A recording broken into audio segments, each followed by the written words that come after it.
Happy Monday evening and welcome to another edition of the Emotions Room. I need to check back how many of these we've done, but we gotta be in double figures for sure, Dan. I I'm thought guessing. so, yeah.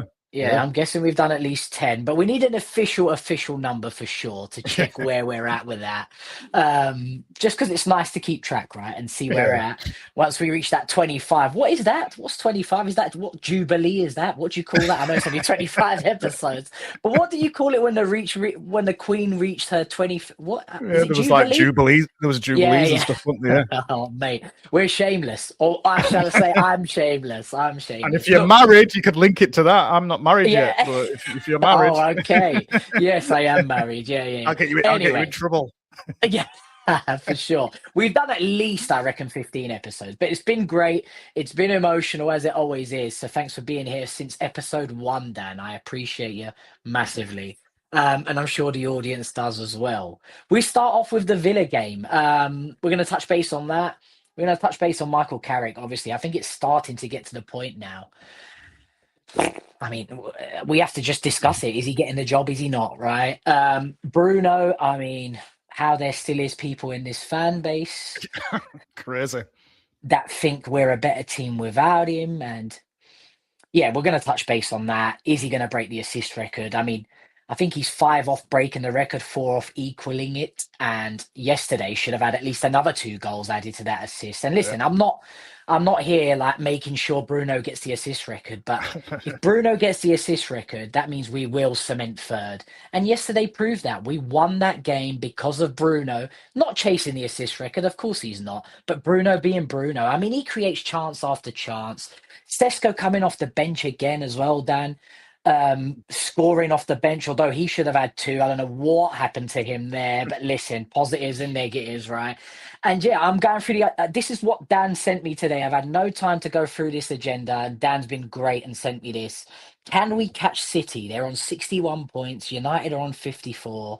It seems like the title race is all but done. I struggle to Arsenal. accept that. Yeah, I struggle to accept that, but it seems that way. Chelsea also had a transfer ban. I see, Dan. You've sent me that there, and I've Yeah. just seen that now. We'll touch base on all of that, right? But starting off, oh, what the hell's happened here? What have I lost here? Okay, we're back. Starting off, screen just cut out, and now I'm back. Right, starting off the Villa game, Dan. I haven't had the chance to do a reaction. I haven't had the chance to see your reaction. I've been so busy. Watched the game, and I was back to life. Yesterday was Yeah. Mother's Day. How do you feel about yesterday's game, mate? Well, I think obviously when you win, I'm not one of those that likes to rip the performance apart when we win. I'm just enjoying the win, especially under Carrick, and I suppose that's one of the things when you go into who the next coach should be. Right now, I'm just happy with the wins. I'm happy that we're playing or we're getting results where we wasn't with Amorim. But in regards to the game itself, first half wasn't great, but I was saying in my reaction that we did start off probably a little bit better than normal in the sense of we were getting some early crosses into the box. It's one of those where you sat there and you're thinking, where's a number 9 here for these early crosses? Oh, There's mate, quite a yeah, few decent great ones that point. came Some in. of those crosses, I mean, Yeah.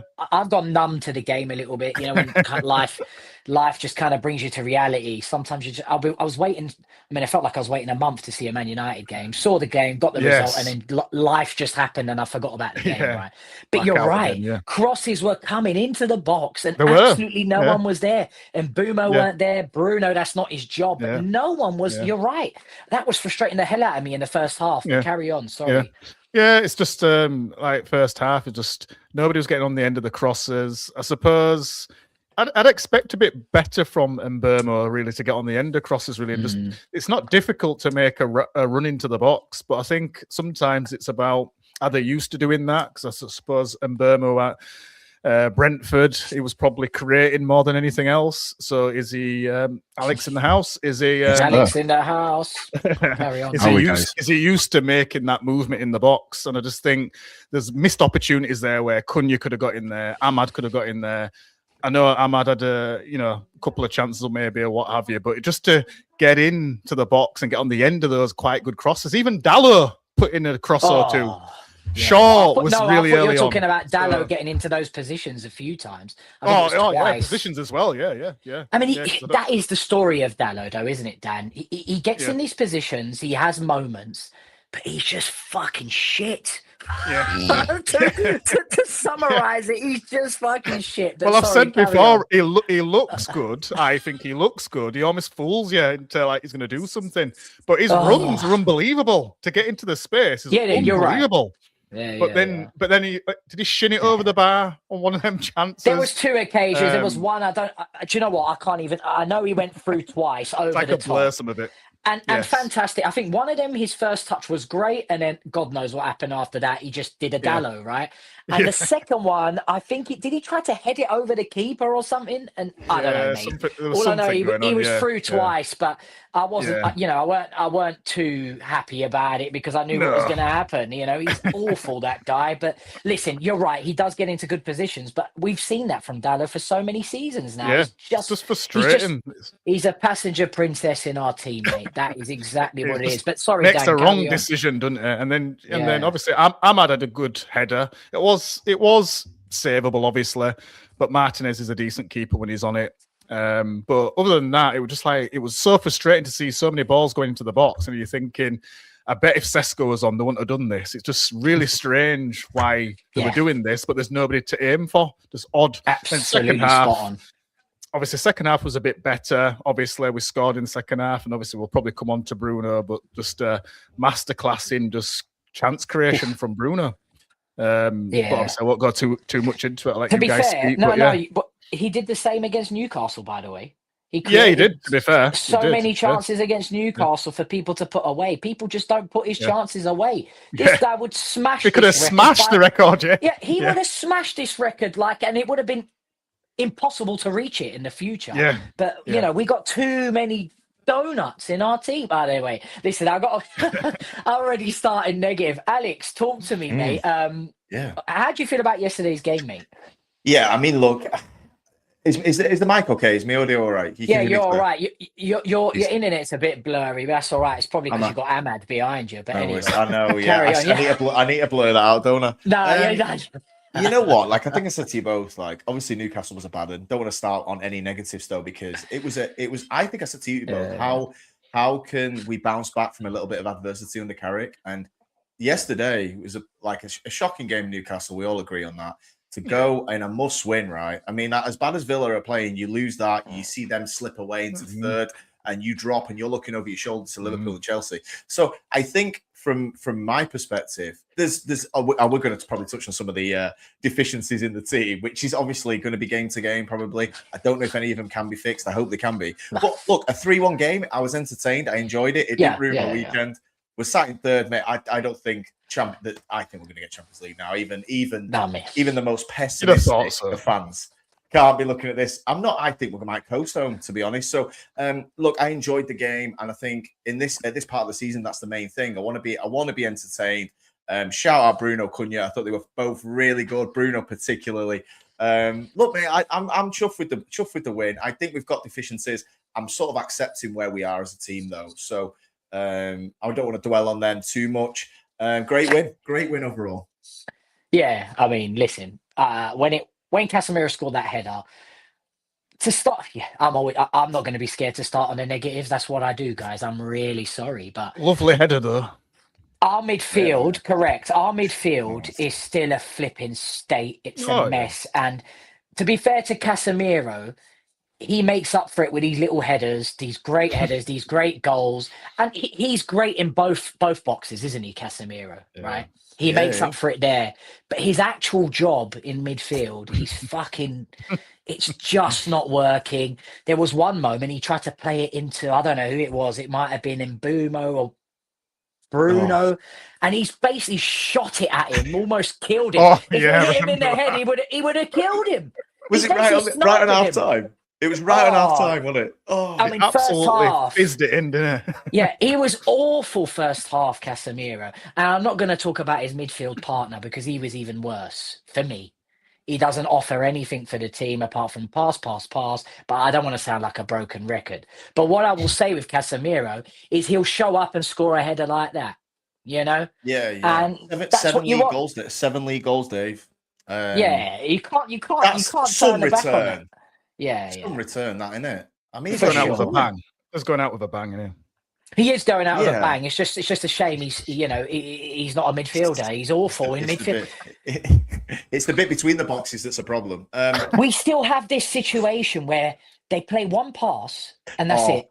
Our whole team's totally running, sprinting, doing the bleep test. I mean, who is going to sort this out? I don't see how one midfielder, two signings, three. I mean, no manager since Ten Hag has managed. I mean, there's only been two, right? But has managed to sort this out, right?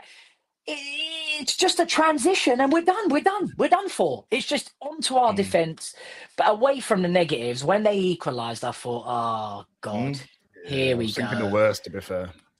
I was thinking the worst, and you know what? Under Amorim, it would have been the worst. So Carrick, fair play, mate, and Bruno Cunha. I don't like him off that left, guys. I don't know about you, but core blimey, him making that run in behind, Bruno finding him, and the finish.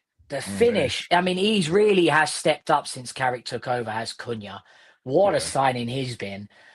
Bruno, we're going to have our own segment on him, but what a player. Yes, for me, he has to win Player of the Year, especially if he breaks that record.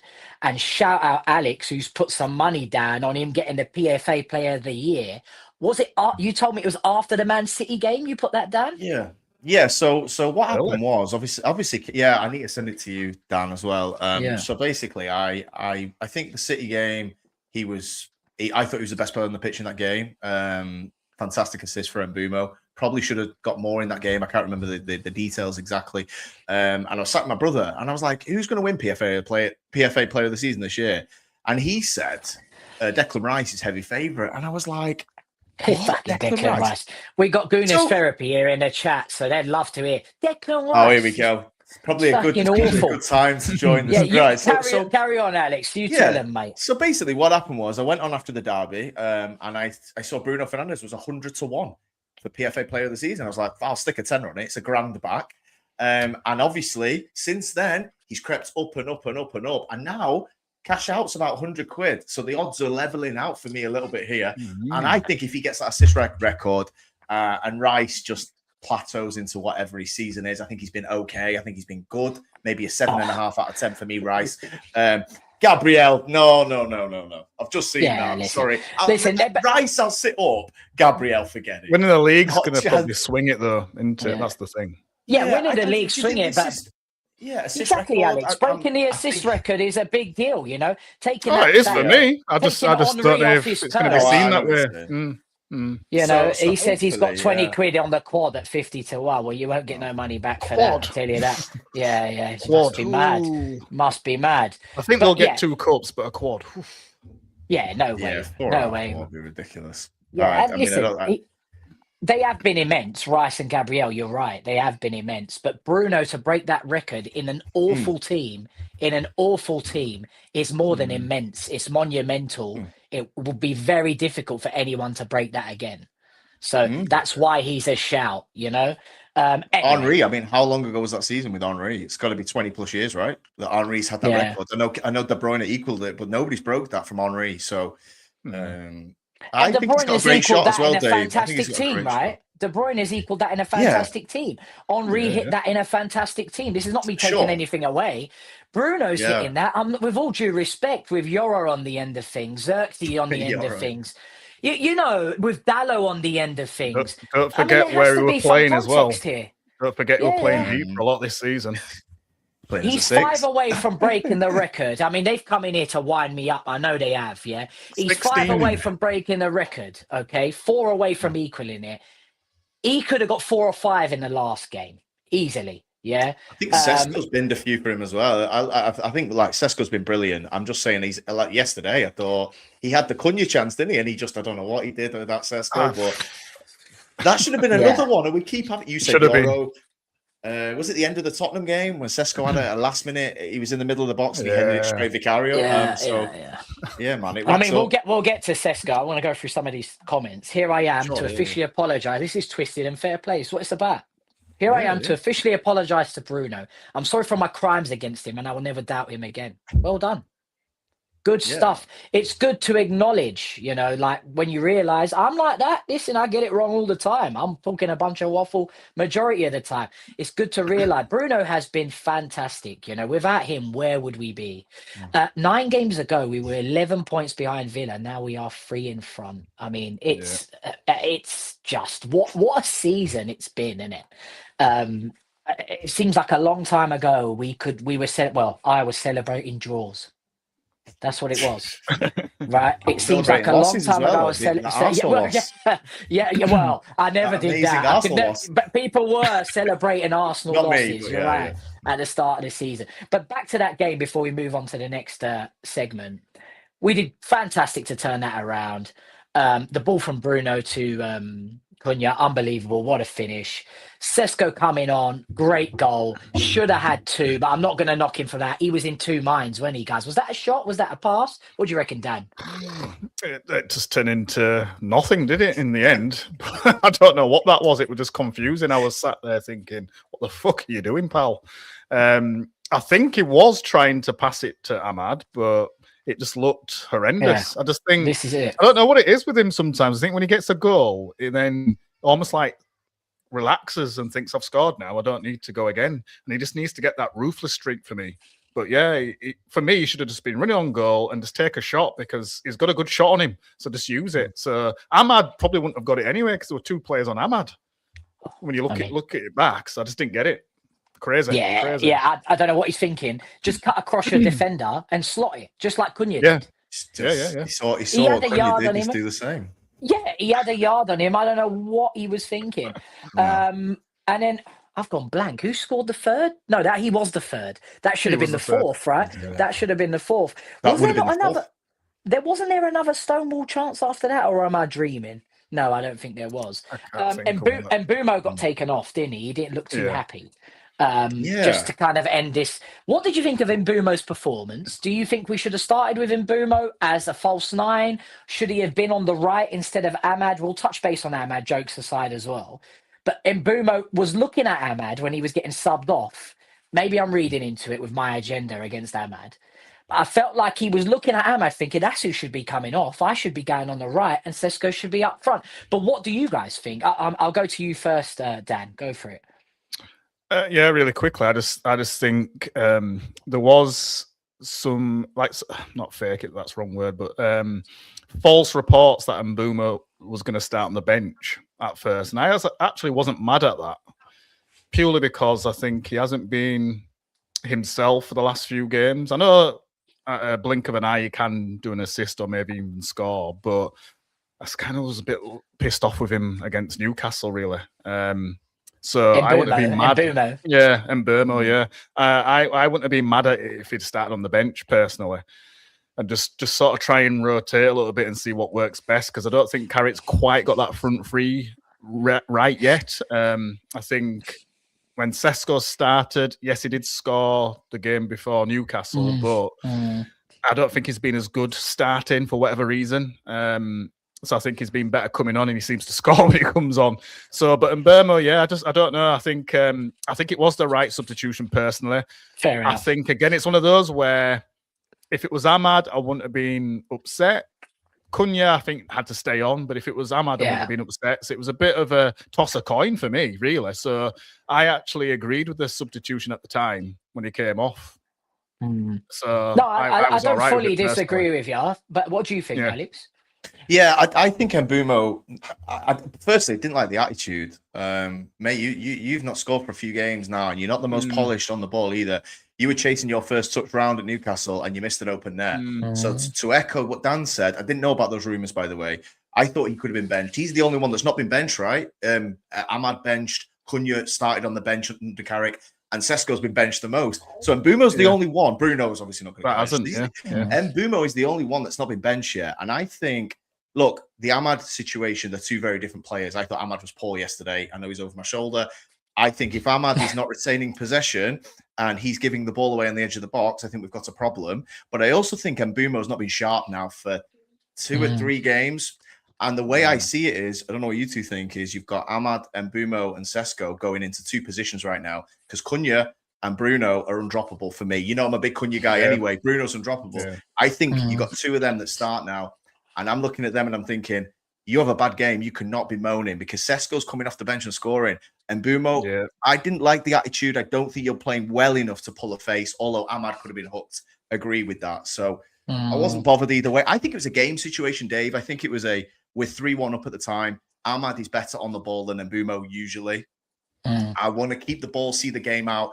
And Bumo's a goal scorer. I don't need any more goals today. That's how I saw it. So I think it much of a muchness, but I didn't like the attitude. Just really quickly, did you notice his body language when Cunha scored? I thought that was a bit odd. I don't know if you saw it, but just watch it back. I saw the highlights. He sort of like, so who were it now? Can't remember how it worked. I think it might have been Casemiro on the ball and he didn't pass it straight away. Then he passed it to Bruno and Bruno decided to slide it through to Cunha. I think initially it could have been slid through to Mbermo, right? Yeah, it could have been originally. But Casemiro didn't play it. Right. He played it to Bruno. He played it to Bruno, off, and then Bruno. So I thought the move was done.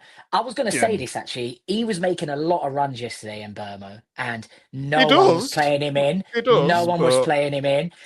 So that may play in towards the frustration and the body language thereafter. I thought the move was dead.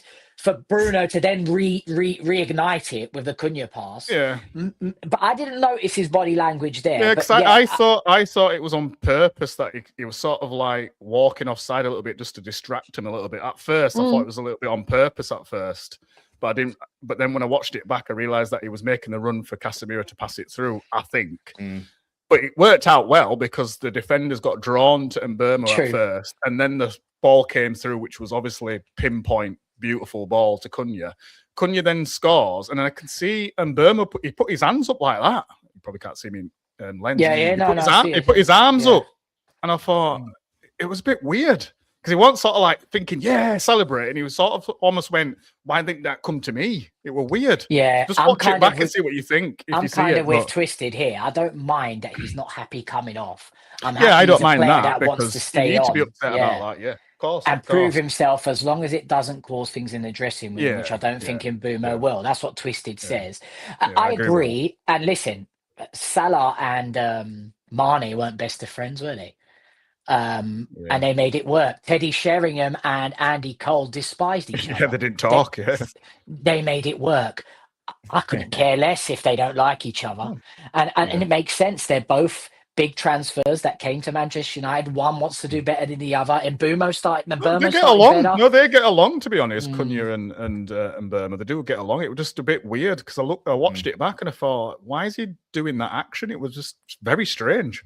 Because we scored. What's your problem? But I don't know. He wants a goal, then Mbumo, doesn't he? I understand disappointment though, which is good. Like as we were saying, Twisted says here, haven't they? What about Bruno's kind of arrogance after the assist? The Casemiro goal, he put his hands on his hips as to say, yes, I'm that guy. Well, listen, I think he deserves to do that, Twisted. Yeah, I think he deserves to do that. And listen, everyone in the team points at Bruno the minute they get the assist off him. So I think they're very much aware of this for Bruno. Yeah, I think things are said in the background that we don't see. And they'll talk about it, won't they? And I think it would be like people say, put it on the plate for me. I remember, I think it was Martial. You sort of heard him as he was walking out corridor saying, assist me, sort of thing, because they know what Bruno can do.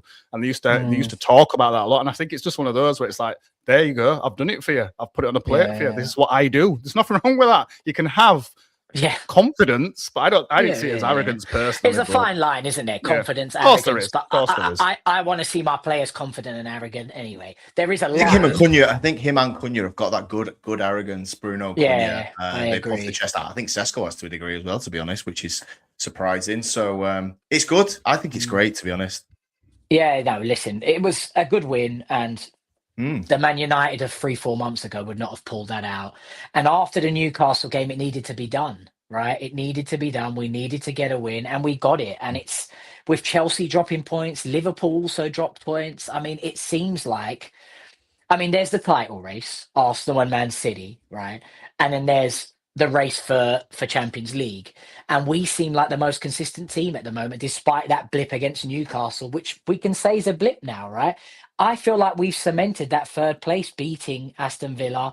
The others don't look great, which brings me on to the next segment. I mean, has he got the job, Alex? You know, I mean, Yeah. I said if he's third, he gets the job. I mean, you tell me, mate, because it's Did you see Roy Keane's comments yesterday post game? I did.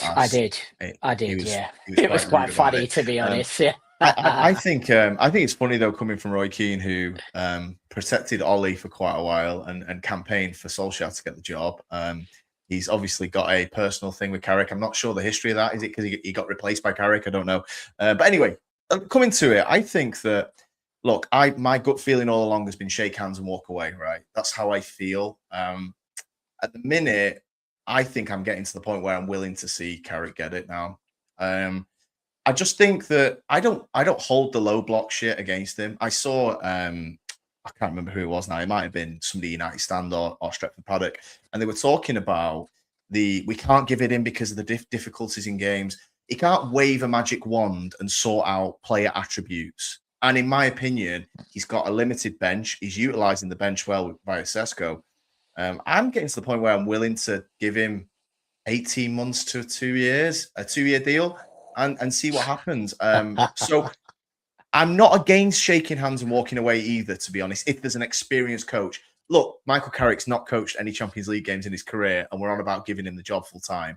That's a testament to how well he's done, by the way. It's not a ridiculous thing to say. But on principle, if we're in December and we're 8th and we're floundering in the Champions League, we're going to come back to this moment and go, what were we thinking?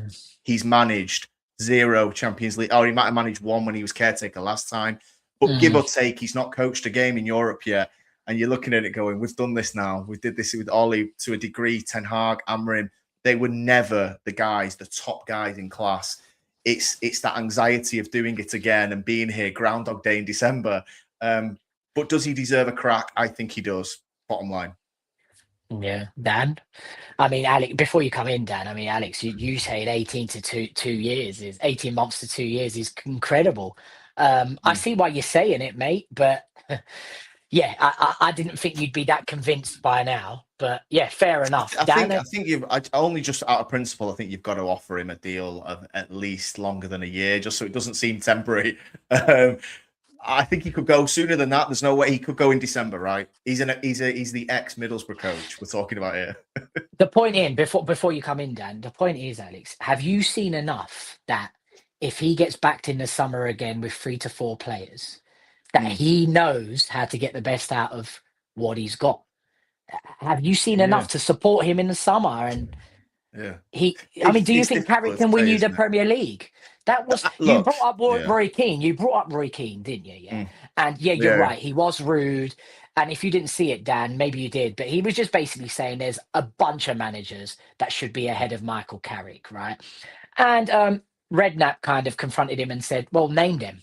You know, and he couldn't really name them, to be honest, because Roy Keane didn't really want to put his head on the chopping block to name who it should be. But he named some people like Simeone. Luis Enrique. But he was even going. There was someone he was talking about the Bournemouth manager. He should be ahead of Michael Carrick and stuff like that. Yeah, that's what he said. I missed that bit, Dave. Okay. He said Iriola deserves the opportunity ahead of Carrick. He's basically saying just because Carrick's fallen into an opportunity and done well with it, he doesn't deserve to get it. That was his kind of motive behind it, right? But the point I'm making is he made a valid point. Do you think Michael Carrick can win you the Premier League? If you don't think a manager can win you the Premier League, they shouldn't be manager of Manchester United. It's a valid point. He said he's not getting giddy because all of a sudden we were 15th and we're 3rd. We're still also runs. He was basically saying we're still not winning the league. It means absolutely nothing. That's what he was saying. So you tell me, before I move on to Dan, do you think Michael Carrick can win you the Premier League? This is my gut feeling of why I've always been a little bit shake hands, walk away. Is because the bottom line is we're trying to hit blackjack here, aren't we, with Carrick? He's not got the CV. He's not got the experience. If Carrick becomes a Premier League winning coach, we've done it on a bit of a prayer here because he's not got the stock to suggest he can. So the risk is high, I'd have to say. And also there could be a championship window here because City aren't great, Liverpool are poor, Arsenal are not really a great side, even though the rugby's only going to last so long. Rugby. Exactly. So next season there could be, or the next 2 years, fuck me, if we'd have sat Amarim earlier, we could have been in with a shout this year. You know, that's the truth of the situation. Well, you've kind of answered yourself then. You've kind of answered yourself there by saying that. So you think you'd be in the title race if Amarim got sacked early? I think we'll quantify a title race by, if you're within 6 points of Arsenal, we're in a title race. I think we would be within 6 of Arsenal right now if we sacked Amarim earlier, because we got the bounce back game against Villa. Great result yesterday. Okay, the low block issues, and people are going to go, it's been shit under Carrick for 5 games. Mate, Arsenal shit every week. It's not like they're a juggernaut. They're not a 100-point team. They've just been very consistent. Yeah, they've got a bit of a better defense. Okay, you lean on that a little bit. But honestly, I watched them against Brighton. That could have been Wolves versus Burnley, that game. They were awful. Yeah. So people can, I'm not saying United would win the league if Carrick had the full season. But right now, would we be within 6-7 points of Arsenal? I think that by definition is a title race. I think the answer is yes. Coming to Carrick, is my gut feeling, can Carrick win a league? I can't say it. He's never coached a Champions League game in his career, right? I can't say he's going to win a Premier League title. So then do you just let him go? Who's the names, though? This is sort of Redknapp's point. Simeone, Atletico Madrid, he's that. Okay, he's got great experience, but he's won 2, 3, 4 trophies in 14, 15 years. I like Simeone, but I want somebody who's a serial winner. And Simeone's done a great job at Atletico. But you're talking about Atletico, Bournemouth. What are we swapping Carrick for here? Like, they're not that's not Man United size of the club, in my opinion. So yeah, look, I'm not bothered either way at this point. I think he's probably deserved a crack at it, but I also think there is better coaches out there ultimately. So either or for me at the minute. We've got a few people coming in with comments here before we go to Dan. For me, it's either only Enrique from Twisted. He says, for me, it's either only Enrique or give Carrick a year and see how it goes. Pep was almost a nobody before Barca. And look, I've been consistent with the Enrique thing from the very beginning, before Carrick even got the job. That was the name I've shouted out there. And I'll be honest, if we grabbed him, I'd understand why they moved on from Carrick. Sure. You know? So I'm with Twisted there. He then comes in and says, devil's advocate, the risk is high, yes. But do you not also think the risk is high bringing in another manager when it's going well? We have tried and tested managers in the past that also failed here. And this is a concern, right? It's going well. Since he's taken over, he's top of the league. Right? That's it. That's facts, right? Since he's taken over, he's top of the league. You start to scratch your head and think, I mean, who could have done better? You know, who could have done a better job here? And finally, SJG says, yes, we could have if Amarim went earlier. So he's with Alex. I'm with Alex. He needs a chance. Have you not got to worry, David, about another manager coming in? Yeah, look, I am worried about another manager coming in. And I'm very much like, he's gotten third. If he keeps third, how can you not give him the job? Right. Dan, where are you at, Dan? I mean, you may have not seen the Roy Keane comments, but there's two sides to the coin here with Roy Keane's comments. There's a whole heap of managers we could get instead of Carrick that have more to their CV, that have done more in football, that deserve the opportunity. Is Carrick a manager that can win you the Premier League? And listen, the other side of the coin is that how can you ignore that he's top of the league since he's taken over? And would he ever win you a Premier League? I mean, where are you at with it, Dan? Yeah, it's so difficult. It's so difficult to answer this because I think it's like there is two sides to this, and I don't like how Keane's going about it, but there is some good points within what Keane's saying. It's just that he's going about it in the wrong way for me. I just don't think he should be attacking an ex-pro. I don't know if there was ever colleagues. I can't remember now. So no, I don't think they were. No, he had Keane's number on his back. Yeah. So, in regards to, I think, again, we still got to wait till closer to the end of the season for me. That's the first thing. But on one hand, so like Twisted took a few words out of my mouth a little bit as well, in the sense of there's a risk with anybody coming in. We've tried everything. We've said it so many times before. We've tried big names. We've tried the Van Gaals. We've tried the Mourinhos. We've tried dead certs in them to a dead certs, really. We've tried the next Scott coming through, which is Moyes. We tried that. We've tried ex-players in Ole. Giggs had a bit of a go. Carrick's had a bit of a go before. We've tried Van Nistelrooy. I know it's not full-on contract, but they've come in. And it's difficult to know what's the best way forward. Now, some people will say, like Twisted said there, Pep starts at Barcelona and then just flies because he starts with a team that's got the players, he's got everything that he needs around him. Messi, Xavi, and Iniesta. Messi, Xavi, and Iniesta. It's hard to fail with that. But Pep couldn't get a lot of teams going lower down. He wouldn't do well at Bournemouth for me. He'd probably do just as good as Areola for me. He's not going to make them Premier League winners. You still need other elements around you. I think you look at Zidane, and it was really good to hear what Gareth Bale was saying about Zidane, because I'm one of those people that just assumed, because of the way that Zidane played football, that he'd be some sort of tactical genius. And Bale said he had less tactics than Ancelotti. He just basically, he came in with the aura, came in with his past player hat on, the fact that he's won so much with Real Madrid. They all respected him from day one, and he just told them to go out there and play. And he had the players at his disposal. And he had Ronaldo, he had peak Ronaldo, he had peak Bale. So again, you look at that.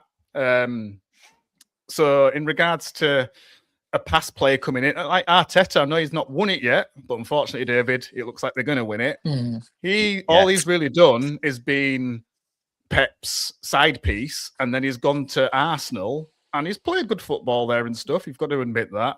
He's been sort of close, he's been the sort of bridesmaid, but I think this time he's actually going to go down the aisle and actually do it.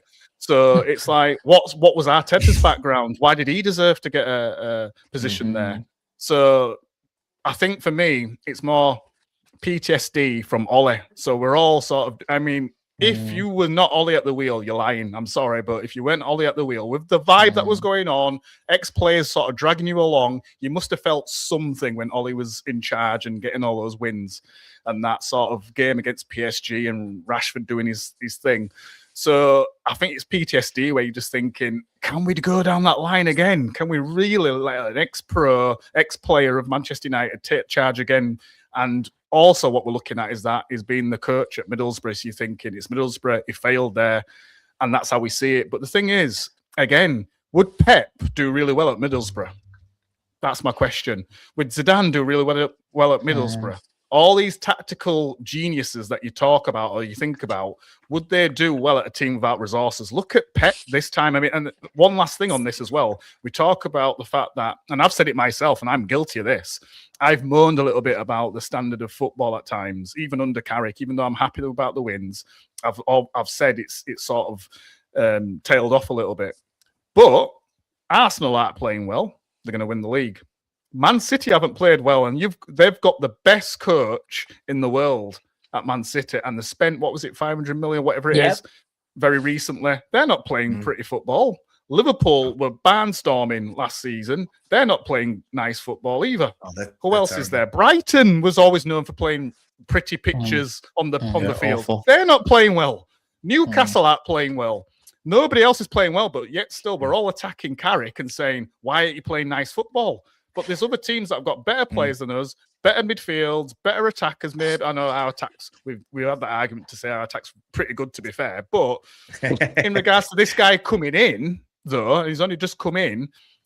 His job was just to get us back on track, do something simple, and see what he can get out of us, and try and get us Champions League football. He's surpassing that so far, and we're in third.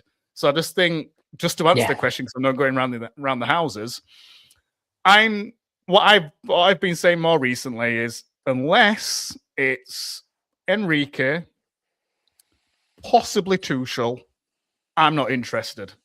Unless it's those two. So I personally would be saying, give Carrick a go. Now, I know if you give him a go for a year and it doesn't work, you're sort of putting yourself behind. But really quickly on this, we're going down the line of signing players for the club and for a philosophy. We're not going down the line anymore of signing players for a coach per se. So if we get in some really good players and go down that same sort of thing of getting proven players that can hit the ground running, like your Mbermos, like your Cunhas, for example, and do that again. If Carrick doesn't work out and he's had his chance, you can get a top coach to come in and utilize the players that we've got at his disposal. And I don't think there's a problem with that. I don't want to go backwards, don't get me wrong, but I just think last thing on this is if we get Enrique comes in, I said this before, if Enrique came in, although I would want him over Carrick, and he has a start like Igor Tudor at Spurs, what are we all going to be saying? Bring Carrick back, bring Carrick back. Mm. But the problem is, if you go with Carrick, you're going to be saying, why didn't we get an elite coach? You can't freaking win at this club. Yeah. I think it's cursed anyway, but I'm more leaning towards Carrick unless you can get Enrique or maybe Tuchel. I don't even think I'd want Nagelsmann over Carrick right now, if I'm honest. And like you've said yourself, David, it's going to be a massive struggle to not even think about Carrick if he finishes top 3. Or even, dare I say it, catches City.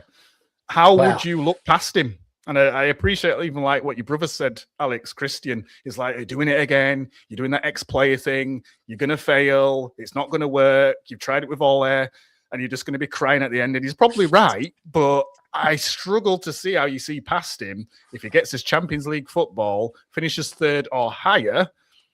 I don't know. I struggle. Yeah. No, I'm with you. And I did say from the very beginning, if this fella gets 3rd, you got to give him the job. But I'm just playing devil's. Difficult. I'm just playing devil's Oh advocate. yeah, of course. It's a hard one to call. Are we still Moments FC? Are the players being played in the correct position? That's Michael Carrick doing it, by the way. I'm not taking it away from him. Are the players getting him out of trouble? Because it seems to me when Bruno shows up, when Cunha shows up, when SESKO shows up, and rightfully so, they're part of our team. They should show up. But the point is, it's individual brilliance winning us games, or is it? That's what I'm asking you, Alex. Am I being harsh by saying it's individual brilliance winning us games? Are we still Moments FC? When push comes to shove in a title race next year, dare I say, whilst Carrick is manager, is there enough tactical nous?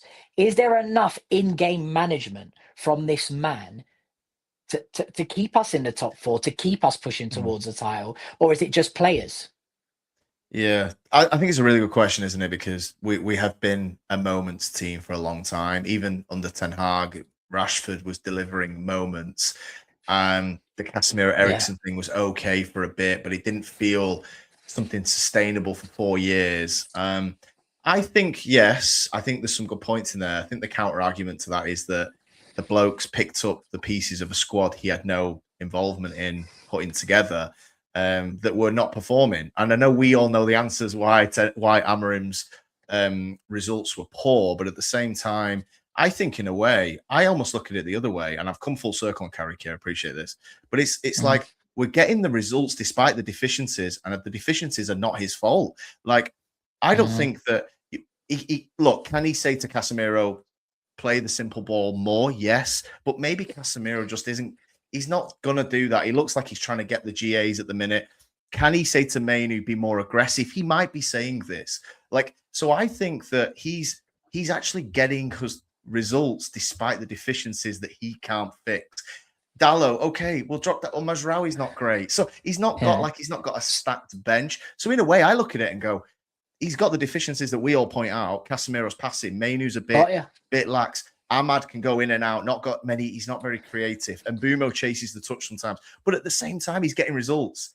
And I think, does he deserve more credit? The fact that So I understand you correctly. So I made the point that he's only getting results because of the front 4 that he's got. Which is possible. But you're coming back with, he's got a lot more deficiencies than he has. Yeah. I think so. What's the opposite to that? Efficiencies? I don't know. You know what? Yeah. You know what I'm trying to say. You're trying to say there's more working against him than there is working for him, and he's still getting results. That's what you're saying. That's fair. Dave, I'm not saying that's how I feel, but Do you remember we saw Mainu Casemiro under Ten Hag, and it was terrible with Bruno as the 10. It was a lot worse than this. We spoke about Villa, made 2 passes in the straight through us. This we're seeing glimpses of that, but this is 2-3 years on. Carrick's masking it with results, and he's managed nearly a quarter of the season now. It's getting to decent sample size, and I had a look for argument's sake. You know, I like my numbers. This pace, Carrick's 9-game pace, is a 92-point pace over 38 games. That's how incredible these 7 out of 9 wins have been over a 38. I'm not saying we'd have 92 points. I'm not that stupid, but I'm just making a point of how incredible this form's been, despite we know Maguire's not the perfect centre-back in this era. He can't play in a high line. We know that Shaw's physically not what he was. Mainu, Cass, we know about the deficiencies there. So I think, in a way, I must look at it the other way and tip my hat to him and say, you've been getting the results despite... what's he going to do, bring Ugarte on? He hasn't got any answers, has he? Yeah. He's trying to work with this. Listen, it's a great comeback. It's a great comeback, mate, and that's why I asked it, right? Because it was just a thought in my head, and I'll let Dan answer it as well. But what I will say to that is, you know, Ten Hag with Cunha and Burmo, SESKO, would he have done what Carrick's do? I don't know. I don't know. So. When I compare the players we used to have, Rashford, Garnacho, with Cunha and Burmo, you start to scratch your head and think, I don't care who's manager, it's just chalk and cheese. It's just chalk and cheese. But maybe Carrick's doing the right things now because, I mean, Amorim was playing him completely out of position. So anyone telling me that Amorim didn't get the best out of him, Carrick has, that's a fair point. But fuck me, Amorim was self-sabotaging himself and the players. That's what it seems like now. Carrick's come, kept it simple, played them in position. Dan, are they getting him out of trouble? Would Ten Hag be getting these same results? You know, I don't want to talk about Ten Hag. Don't get it twisted. I'm just making the point here. Are Cunha and Burmo, SESKO, Bruno making Carrick look better than he is? Yeah, interesting question. I think to sort of touch on Ten Hag, I think he definitely had something when it came to finals, generally speaking, and obviously got us a couple of cups here and there. I just think going back to Carrick, though, I don't think that. I think it's just been shown as a negative having individual brilliance, and I think it's just seen as that. You watch every single game and the team's absolutely dog shit, and then one of the players just scores a goal and then we win. And I just don't think it's as simple as that, because you still need some structure. Because if there was no structure, we'd be losing the game no matter how much this individual is scoring a goal. I mean, that would be something if we were like winning, I don't know, 3 or 4-0 every game because there's an individual that's just scoring. Oh, sorry, different to that. 4-3 or 3-2 or whatever. Yeah, I understand. I think there's games where we're in control still. I think there's games where, and obviously there's structure there in terms of, I just think where we're let down is midfield. So like what Alex is saying there, is this deficiencies that Carrick is still navigating. And I think they're definitely doing something to combat that to a certain degree. And I think our defence at times has looked great in the sense that we aren't conceding many goals. And I've not looked at the stats, and I don't know if Alex has got them, but in terms of how many shots we've faced, because I know there was points under Amorim, I think, in the early days where we were facing quite a lot of shots, and Ten Hag, actually. I think it was worse under Ten Hag, I think. And I don't think that's going to be anywhere near as bad in terms of the shots we're facing. So we must be doing something right. And then if we do the basics right, and then an individual scores a goal and we win the game, I don't see a problem with that. So, like, for example, a lot of people might want Emery. A lot of people might want Emery. But how did we lose against Aston Villa? Rodgers scoring outside the box, individual brilliance. He's beat. Don't get me wrong. Yoro could have defended better, I get that. But again, look, Newcastle, I know there were 10 men down and anything goes, but individual brilliance at the end from Asula. So there's other teams doing this. City, if they win a game, a lot of the time it's been Haaland that's been doing individual brilliance. And again, I don't think City's played particularly that well where you can say they've passed the team to death and they can't cope with them, and then they've scored 2 or 3 goals. It's not been like that. So I think, don't get me wrong, you do want some consistency where the full team's playing well, it's controlled, there's good passing, there's good build-up, but I don't see a problem with that Cunha goal, for example. I don't see a problem Yeah. with Casemiro passing it nicely into Bruno, Bruno doing a nice slide rule pass into Cunha, Cunha finishing well as an individual. I don't see a problem with that. I don't see a problem with how we scored a lot of our goals. So, yeah, I do get the point in terms of that individual brilliance, but I don't think it's just as simple as we've been absolute dog shit and then someone just pulled us out. No, I get it, because it's good to have the debate. But just really quickly on the City game and the Arsenal game, again, I know there was some individual brilliance there with Cunha against Arsenal, for example. But again, I felt we played really well in those two games. We did. In terms of how we were set up and stuff like that. So some credit has to go to Carrick and his team for me. I think my only thing really quickly is where I'm a little bit worried is when you get to those really tight games, especially if you're like in Europe, for example, because you've got to have different sort of process in Europe compared to the Premier League. And then you've got your cup games where they can be gritty against Grimsby, for example. You've got to have different modes of play and set up in different ways. And I think if you're a really tight game and you want to get through from the quarters to the semis, let's say, you want your coach to be able to do something, just something minor maybe, just to do a slight tactical tweak that might change the game. Mourinho used to do it so many times. Or a substitution that works. And obviously, I'm never going to attack Sir Alex Ferguson, but let's be honest, he wasn't a tactical genius, but he was a genius when it came to knowing his players, knowing how to set up getting the the best out of players, and getting the best out of them. And I think correct. Christen's saying a lot of stuff that I agree with tonight, where he's talked about there's been individual brilliance under Fergie. I think every team, Messi was an individual brilliance for Barcelona at times. Don't get me wrong, I know there was Iniesta and Xavi, I get that, but at times Messi were winning the games. Ronaldinho was winning the games. R9 was winning the games for Brazil. You know what I mean? So it's like you can go right back in history about individual brilliance. You mentioned Zidane and you spoke about Cristiano Ronaldo, right? Yeah. So you have a point. I'm just saying is. But I get your point. Right, it's just I think right now, some credit. Some of our players are going through great form, and they could be getting him out of trouble, and we could. What do you think, Dave? Yeah, give him the job. What do you think, Dave? Because I think I know what you mean. I think the fundamentals, there is elements of the game. It's a bit basketball-y, and then we come out on top with two brilliant moments. I think I get that. But do you think that that's why we pay Bruno the big bucks? He is the best 10 in the world. We're lucky to have him. Mate, just going back to the Cunha goal, you said Casemiro played a 10-yard simple pass instead of hitting Mbumo. That's good. That's good play. That's what I want from Casemiro. That's what you should do, My issues with Casemiro is him trying to hit Mbumo. Pinging it all the time. I want him laying it off to Bruno to hit the assist for Cunha. So that's good play. Is that Carrick in Casemiro? But before you answer, David, did you think Aston Villa was going to score again after we went 2-1 up? I understand what you're saying. You're right. We do control. I didn't see them coming back after we went 2-1 up. I think we controlled it after that. No, you're right. You didn't look afraid. I feel that we have some players at the moment in fantastic form. Yeah. The fact that our number 10 is about to break the assist record, that's sorry, I don't care what anyone says. That's not something that you can't add into the equation. That Carrick's got a number 10 right now that's about to break the assist record, right? And granted, he was played out of position majority of the year, and he's still chasing that record. I mean, it's unbelievable. Cunha, I mean, is in form at the moment.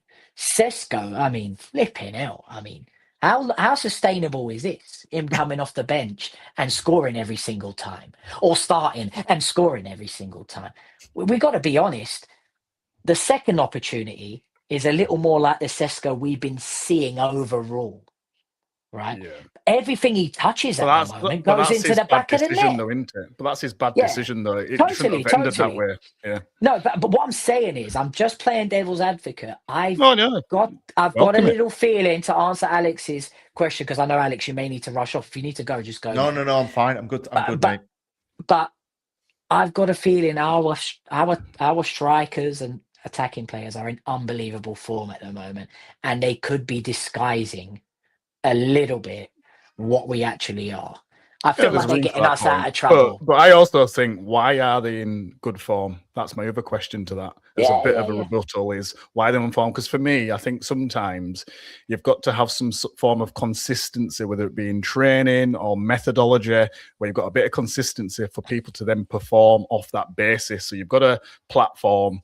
The people that are good, as you'd expect, is like your Mbermos, your Cunyas, and getting the best out of them because you've got a good platform to start off from.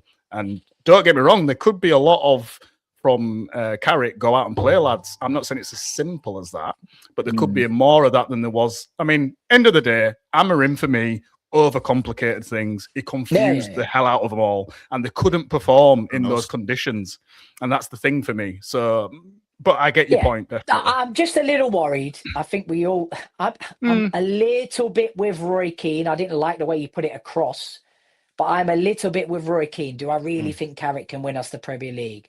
Hold on, since he's taken over, he is top of the Premier League. So I'm just torn. But just to ask you the question, David, though, it's like, because I'm guessing, are you wanting to see him play a particular way then? Because obviously you're talking about individual brilliance. Are you wanting to see them playing a certain way to convince you that Carrick is the man? Is that what it is? The truth is, I want him to show me that a few of the passengers in this team, like the Dallos, like the Mainus, like the Amads. I know certain people are not going to like that, but I need Carrick to show me improvements in those players. I need Carrick to find a way of playing where these players contribute a lot more. I know we have our front four to do the job that they're doing. That's what they're supposed to do. But it's not sustainable. We talk about Arsenal's football not being sustainable, relying on Cunha, Mbermo, SESKO, Bruno. Look, we relied on them against Newcastle. We saw what happened. We need players like Dallo to stick it in the top corner. We need Shaw to somehow find some energy for one last time, run down the ring, cut in and whack it bottom corner like Evra used to do. We just not got, I don't think, enough in the team. And that's not his fault. That's not his fault. But I just don't think this is sustainable where our front four are just going to consistently score goals and be amazing. Can this go on? Yeah, I just have a feeling. I'm just going to quickly say, I just have a feeling that to get to those levels you're talking about, I think you'd probably need to upgrade a coach or two, potentially, because I'm not, a lot of people used to talk about Zidane coming in, but what would Zidane do if you listen to what Bale said the other day? So if he doesn't come in with really top-class coaches, what would you really get from like a Zidane, for example? So I'm just conscious of that more than anything. I think sometimes it's about the coaches. I think sometimes under Fergie, you can see the difference between when we played under like Fergie with what was his name now? The Dutch guy. Rennie Mullenstein. That's Mullenstein. And then you had Quarels, because I thought we played really well. Yeah, I thought we played, you'll say his name way better than me. We played really well under him. I thought that was probably one of our best football under him. Then you had, so I think sometimes it's about the coaching team as well. Well, maybe the coaching team is what's doing what getting the results. Steve Holland, right? Yeah, I agree with you though that I think some of these players need better coaching. I've said that. That's why I've said players like Mano. Obviously, I know you're not having him, but I just think there's something there that could be coached potentially. Euro the same. So I just think you're right in that sense that we need someone. To be fair to Euro, I've been saying get more out of them. He was decent. He was decent against Villa. We'll go through a few of these comments. Well. We'll go through a few of these comments, then we'll move on to like the final bit of the segment.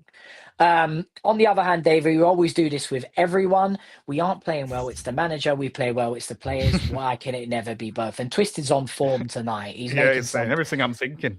Valid points, and it's true. Like, don't get it twisted. I'm with you. I'm with you. Yeah. I'm just kind of like, we're talking about Carrick. Do we give him the job or not? I'm committed here. If the fella gets third, it's a no-brainer for me. There's no reason you can't give him the job 18 months and then go and get the next best in class. The guy before the guy, maybe, Yeah, the guy before the guy, Michael comes in all the time and says, hey, Carrick can be the number 2 to Carlo Ancelotti. I'm not sure Carrick would be a number 2. But what I do think is Carrick could be the guy before the guy. You know what I mean? Possibly. And the point here from Michael, Dallo had a better XG than Watkins yesterday. To think it was either Watkins or SESKO in the summer, you know? Remember that? It was either Watkins or SESKO in the summer. And yeah. And then he goes on to say, should Carrick help him score the goal as well? Truth is, half the team is shite. And look, it's a valid point. Oh no, I get what you're doing, playing devil's advocate, but I'm playing devil's advocate to your devil's advocate. Yeah, we're going around in circles for sure. Look, to move on, and like I said, Alex, if you need to rush off, let me know. No, you're good. If my head's on the chopping block right now, right, you have to give the fella the job. Okay. That's it. Give Carrick the job if my head's on the chopping block right now. Right. I'm not going to say unless Enrique becomes available, because that's just... Yeah. You know I what like I mean? it, yeah. Where are you, Alex? If you had to put your head on the chopping block now, you give him the job, Yeah, I mean, look, I'm quite... It's difficult, isn't it? Because Carrick has the advantage in this interview of he's got a case study every single weekend of, look what I can do. I can deliver wins. Even if you pick up an Enrique, and we're all massive fans of Enrique, there's that element of, you said it then, Dan, I think it was, or maybe Twisted. What if he comes in and he starts badly? And we've had 20 games worth of Carrick showing us that he can get results with deficiencies that aren't all his fault. Then you're going to start going the other way. So, like, I think the advantage of this interview with Carrick is that he can show us weekly what he can do and win games. And he's doing that. And I think that gives him a great advantage in this, because we can look at what he's doing, not what he might do. And there's still question marks. Clearly, he's the ex-Middlesbrough coach, man. He's coached in the Championship. Like, but I'm happy. I'm willing to see it. Answer is my long-winded answer. I'm willing to see it. Yeah, no, I hear you. What I will say before I go to you then, Dan, is Man City had won the Premier League with Mancini. They had won it with Pellegrini. They still went and saw Pep Guardiola was available, and that was it. They didn't care who they had won it with. They didn't care who had been successful with them. They didn't care what route they took. They saw Pep Guardiola, and that was that. The rest is history, right, lads? 100%. We could be at that same crossroads right now. Do we want to win one Premier League title with Carrick? I'd take it. I'd take it right now. Don't get me wrong. I mean, to where we've been, to where we are now, of course I'd take that. Grab that with both hands. Or do we want to dominate English football again with Luis Enrique? If Enrique's available, I think we're all on the same page. I think, and the concern with Ineos is, are they asking the question? Because they might just not even ask. We're happy with Carrick. The money will be a lot less. If Enrique's available, like Pep Guardiola was available, right? He finished at Bayern Munich. He had a year out. City pounced, and like you said, the rest is history. We cannot let an Enrique slip. Like you said, we are this third is the now. point. Yeah. So to me, if Enrique signs a new deal at PSG, no problem. Get Carrick. I don't think there's really anybody else out there that's in the ilk of a Pep Guardiola. Though there definitely isn't. I know some names: Tuchel, England, World Cup year. Ancelotti, Brazil, World Cup year. What are we going to do? Are we going to wait till the end of the World Cup and then get Ancelotti in? Problem. What 1 week before game one? What are we doing here? Like, we can't do that. We can't operate like that and wait for the World Cup. Bad timing. Exactly. Yeah. So I'm looking at it like, I totally agree. Where if he ain't ringing up, if he's not, look, I hope the banging Enrique's door down. It's a delicate one, isn't it? Because we did this with Ten Hag. We did this with Ten Hag, where we went and interviewed half of Europe and then said, actually, we'll keep you for a bit. Yeah. I think what you're saying there, Dave, is you're happy to just commit, right? In a way. I am. Yeah. If he's your guy, put some confidence in him and go, you know what? Forget Enrique, forget Ancelotti. You're our guy, and I think there's stock in that. But there is that nagging feeling of, what if we did bang Enrique's door down? 300 grand a week. We've just been paying Casemiro that. Would he come? You know, we're not that much of a poison chalice now. We're sat in third. We've got probably going to have a war chest in the summer to spend. Good players in the squad. So look, I think we're in a better position than we were, certainly, because we've got potentially a good manager right now. And could we get a better one? I think that's, it's up for debate, isn't it? If it weren't for Carrick, we could quite easily be Spurs, couldn't we? So we owe him that. I thank him for everything he's done. And that's why I'm happy to say, look, give him the job. But just something in the back of my head thinks, you know, if this man, Luis Enrique, is available, you need to be having the conversation. You need to be knocking on the door. You need to, and he may come and not be successful. I hear that That's the thing, argument. yeah, I of hear course, that yeah. argument. But Dan, just so we can move on, what do you Yeah. reckon? If you had to give him the job now, you give him the job. I know the Enrique, I know all of that, but Yeah. what would you do? Yeah, I mean, obviously, I got to sort of really quickly touch on Enrique. Yeah, The other thing I'm going to say on that is that I think Enrique comes in and wants to rip the team to shreds personally, because he sort of done that at PSG. There's certain players there that you thought you might want to keep, and Mbappe was a casualty in the end. You didn't want Ugarte. We can see why. He might not want Bruno. We don't know, because he wants a midfield. Yeah, he wants a midfield that keeps hold of the ball and keeps control in that middle, and he's done it really well at PSG, don't get me wrong, but he might not like Bruno. I'd be sad to see him go. I know Bruno's getting on a bit, but just really quickly on Enrique is that it doesn't mean it's going to work. But I do think, though, if, just like Ineos have been saying, best in class is Enrique for me, best in class. So if he's available, you go and get him, you break the bank, and you do it. And I don't think there'll be many fans that's going to argue that we've done that because it's best in class. And if it don't work, then you can't really turn around. And even Goldbridge can't turn around and say Wilcox is an arsehole, he's shit at his job if he goes and gets best in class. And if it doesn't work, it doesn't work. Now, going back to Carrick, I just think, again, like I'm in your camp again, as I've said earlier. If he's going to finish third or higher, I'd struggle to look past him because I think he'd deserve to have a shot, see what he can do with better players as well. And I think he's done pretty well with the squad we've got. And we all three of us can agree that squad's not the best and it needs some work. So why are we expecting miracles? The thing is, Carrick, though, mate, every time he plays twice a week, he shits the bed, though, him and his team. Yeah, I get that. That's my worry. I think we played twice in March with the Friday game coming up. It's twice in March.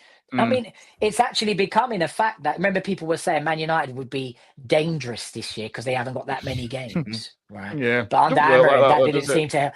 But the minute Carrick plays twice a week, it's just, I mean, the West Ham performance, the Newcastle performance. I mean, they are. So what happens next year, Dan, when we've got 3 games in a week? Next, I get that bit, and I'm worried about that. I'll be honest, but I think that really quickly on that is that I don't think we're going to be playing many Monday games if we're in Champions League, and hopefully not going to be playing many Friday games because there are some odd days and odd times. I know that sounds pathetic to even say it, but there is something in that because I don't think I've ever seen. I can't think of a Monday game with any teams involved in it that's been great. Anyway, over the years, Monday games have always been drab. Friday games have always been a bit drab. I don't know what it is. Sometimes it's in the play psyche, playing at strange times. I remember, I think it were Liverpool, who struggle at 12 o'clock on a Saturday. So there's certain teams that just struggle for whatever reason on odd days and odd times. We've played at some stupid times and some stupid days where it just doesn't make much sense. But I get your point, though. It feels like we can't play more than one game a week. I mean, that is a worry. That is a worry. I agree with that comment. Yeah. We don't actually have the depth to play twice a week. I don't put it down to But there is. I mean, look at our bench. I mean, half at time we've got 2 goalkeepers on it. We've got youth players on there who aren't going to change a game really. And we're pinning our hopes on people like Shea Lacey, for example. Everybody's chomping at the bit ready for JJ Gabriel. We just need a stronger squad, and I think that's right. We need a stronger squad, don't we? And then let's have a look. So we're all Carrick at the helm. Then we're all Carrick at the mask, whatever you. Did you call see? it. What's really the top quickly? Of the Did you ship? see Is it that? mask? Yeah, is it the mast? What do you say, mast? The mast. The mast. The mast. Yeah, something like that. Yeah. But really quickly, do you see that comment that were coming out about? I don't know how true it was, but there was a comment coming out about Mbeumo was going to struggle to do more than one game a week. Something to do with how we were training at Brentford and how he's coming late. Oh, I don't know what it was, but it was just a strange comment that came out. I didn't really read into it, but no, I haven't seen that. I mean, it was a strange one. He's not lacking effort. He's quickly on Mbeumo. But these guys aren't used to it though either. Runs. He made consistent runs and he wasn't fed, but he didn't stop running either. Do you know what I mean? He didn't, to be fair. So I just think Cunha's and the Mbeumo's haven't played in Champions League, have they really? I don't think they have they? That's an adjustment. But that's why we need a better squad, though, a bigger squad. Yeah, I mean, and that's better what the players. summer transfer window's Yeah. for, right? Yeah. So I get Yeah, it. I definitely. just, look, I'm not 100% sure on what we should do. I don't think No. anyone is, but I think Nobody we've gone is. in depth with it, right? Yeah. To finish off, the next game, Bournemouth, right? We've skipped over some things, but we'll finish with that. But let's just get into that next. We've got Bournemouth next. It's away, I believe, and it's Friday. Yeah. Is it this Friday? Yeah, it's Another Friday. game, silly day, yeah. Yeah, I Friday. mean, Yeah. we don't do that well against Bournemouth, but I mean, Carrick's at the helm, right? I mean, when did we play? We played yesterday. It should be enough break for this team. Alex, what do you reckon? I mean, look, obviously you both know I was down on the Newcastle fixture. You were spot on, by the way. Yeah, absolutely. I didn't think we were going to lose to 10 men. I must admit, when that red happened, I think I texted you both like probably going to get something here, and we didn't. But yeah, I didn't like the matchup, the athleticism in midfield, and they ate us up. Tonali, who we spoke about a couple of months back, he sort of taught Mainu and Casemiro a lesson of physicality, I think, that day. But anyway, not just Tonali. Sorry to cut you off, Joe. Even Joelinton, yeah. I think as a collective, that's why I was a little bit concerned about that fixture. I don't think they're a great matchup for Man United. Our midfield is not. Oh, look, and this hopefully will be addressed in the summer. But that's hence why I went in with a loss. I think we had a great bounce back. And Bournemouth post Semenyo, they were okay, and now I think they've drawn 4 or 5 in a row. Someone correct me if I'm wrong. I think we go and put a statement out there on everyone else is playing Champions League this week, aren't they? We're not. Another week off. The joys of being out of all these competitions. What an opportunity to just go and put the marker down Friday night before Chelsea, Liverpool, City, Arsenal, Villa all play after us this weekend. Go and put Bournemouth to bed. I'm going to go with a 2-0. I think we might get a clean sheet as well. I'm going to go 2-0 United win. Yeah, so touching base on what you just said, Alex, they had Everton, they lost 2-1. They drew 0-0 with West Ham. They've drawn 1-1 with Sunderland. They've drawn 0-0 with Brentford, drawn 0-0 with Burnley. Fuck me. So they're struggling for goals, is basically what you're saying, Dave. Yeah, I mean, Semenyo, look, face fair. Semenyo was their whole attack, wasn't he? He was their top scorer. Yeah. He had about 12 goals come January, and then City poached him. I think with this, what an opportunity. Individual brilliance, isn't they? What? Yeah, that's back to individual brilliance. Yeah. Same as City now. But I think, I don't know what you two think on it. Good one. Yeah. I don't know what you two think on it, where it's like Bournemouth, it's the low block shit again, right? It could be another, can we unlock a low block? And that's probably one of the questions I don't think we've answered under Carrick. Again, not all on him, but it'd be nice to put a little bit of that to bed, and also win the game. Obviously, 3 points is key. So I'd love a little bit of a performance against a low block, to be honest, lads. And I'm backing them to do a little bit better against this one. 2-0, I think.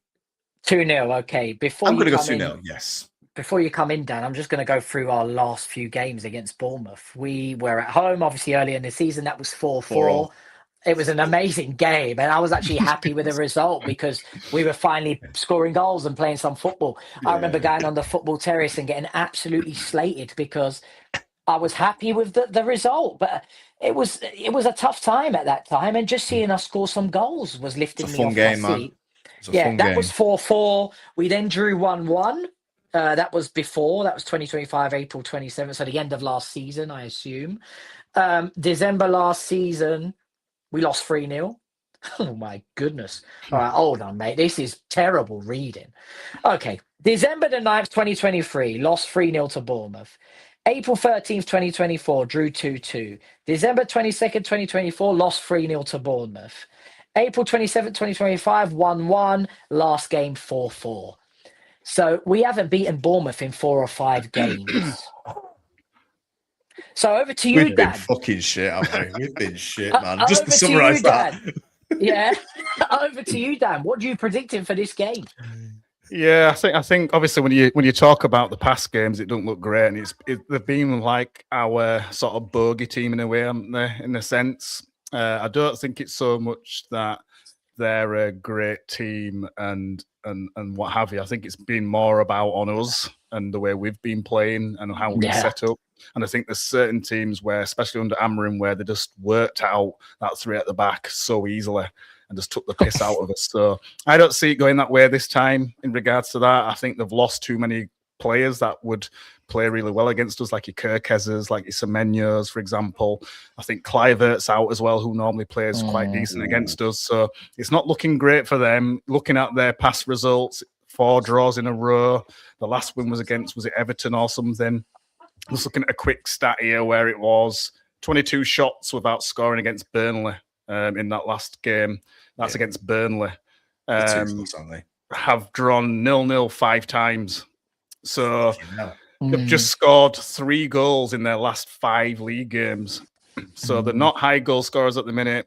They're not getting good results at the minute. We're on form. So I think I don't see anything but a win.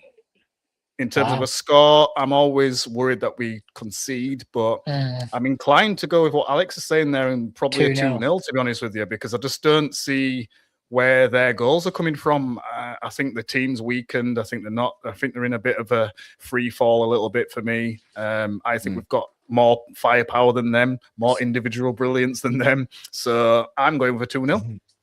Yeah, fair enough. I mean, after reading what I've just read, you know. I just don't think that applies in this now. But who knows?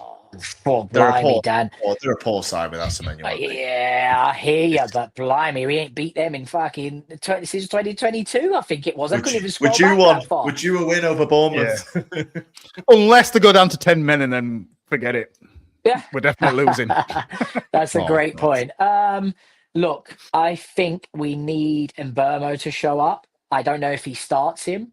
I guess without me answering. What do you do with SESKO, Dave? Exactly. That's what I'm about to ask you now. That's a low block there. Do we start SESKO in that one? You know what? We missed this on the Carrick segment on the man management, and I think he's man managed SESKO brilliantly. Yeah. He mentioned his relationship. He was talking about Ben. My relationship with Ben is exceptional, despite what the media might be saying. He deserves to start, and I think the sweetener with SESKO is, we don't know why you don't get the chances when you start, but when you come on, you get 2 or 3 gilt edge and you're taking one. And I think that's the thing where you say with SESKO, I don't fully know why we can't start you and be good from minute 1. But at the same time, you're coming on with half an hour to go. Maybe you could give him 35 minutes, maybe bring that sub in a little bit. I'd stick with him on the bench because it's a thing now. It's a thing to me where it happens once, it happens twice. Something, tired legs, I don't know what it is. SESKO excels in these late game scenarios. He's a good athlete, isn't he? Physical presence. He gets chances. I think, Dan, you mentioned that he seems to score one then gaff one, and he did on Sunday. Everton was the same. He had a one-on-one with Pickford, tried to round him, and Pickford tackled him. 10 minutes before that, stuck it in the bottom corner. He's getting chances from the bench, and I think that's the sweetener with SESKO. Well, look, I'm going to start Mbeumo again, although we want more from Mbeumo. And Ahmad, the thing with Ahmad is there's no point having him on the bench. When do you bring Ahmad on? He's not an impact player. SESKO comes on, everybody's like sitting up like SESKO's coming on. We need to sharpen up here. So I think I'd stick with the same team in answer to your question. Yeah. What about you? Would you start SESKO? I think I'd start SESKO. I liked what I saw from Mbeumo being upset. And I think we should capitalize on that. I think we should start SESKO, upset him even more. And I think Mbeumo should come on very upset and score a brace.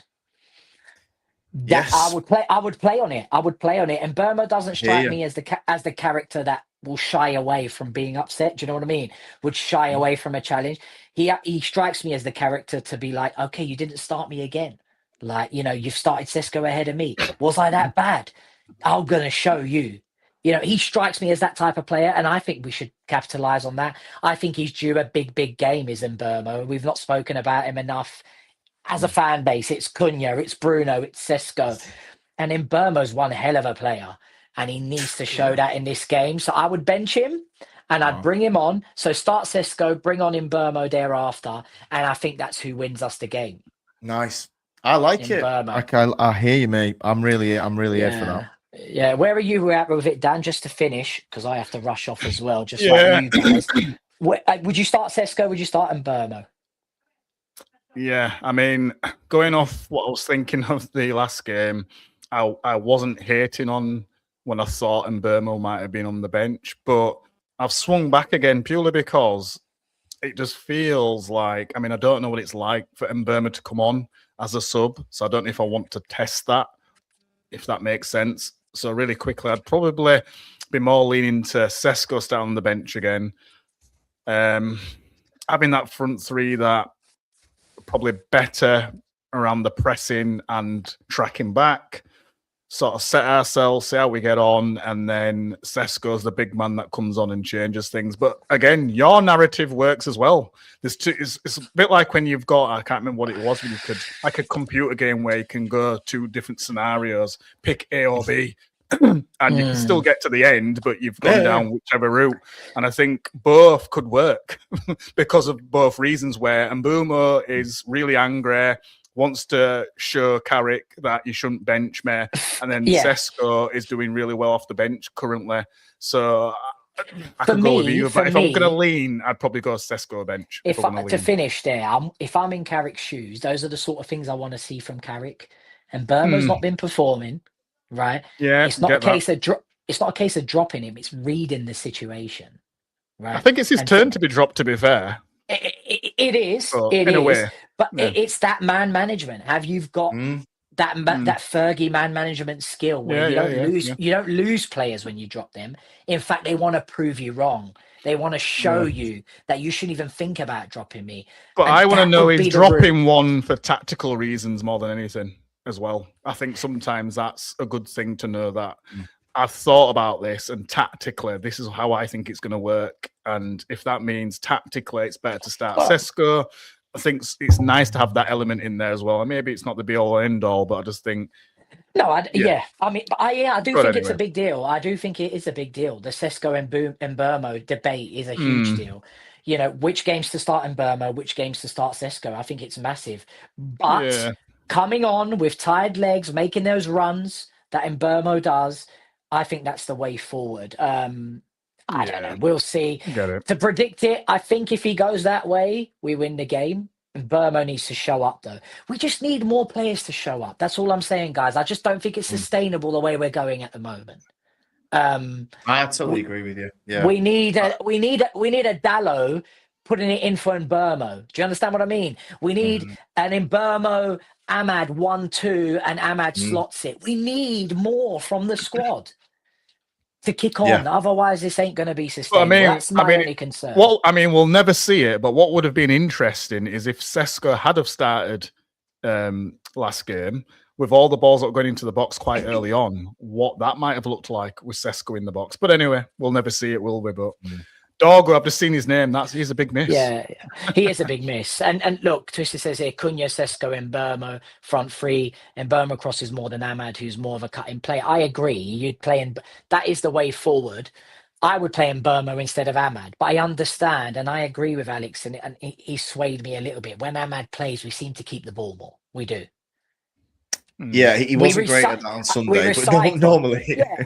Yes. We recycle more and keep the ball more and etc. So it's about the fit, isn't it? A little bit, and I agree. I think that Ahmad, like you said, Dave, we've got to see a goal or an assist at some point, bro. Like I can defend your ball retention. You're a right winger for Manchester United. Yeah, I'm happy for you to put your. Hey, look, you've got to put the foot on the ball sometimes. You've got to calm it down. You've got to knock it about a bit. You've also got to do something. So I totally think holding these guys accountable, Mainu be aggressive in that transition. I agree, because like you said, Cunha, Bruno have an off day.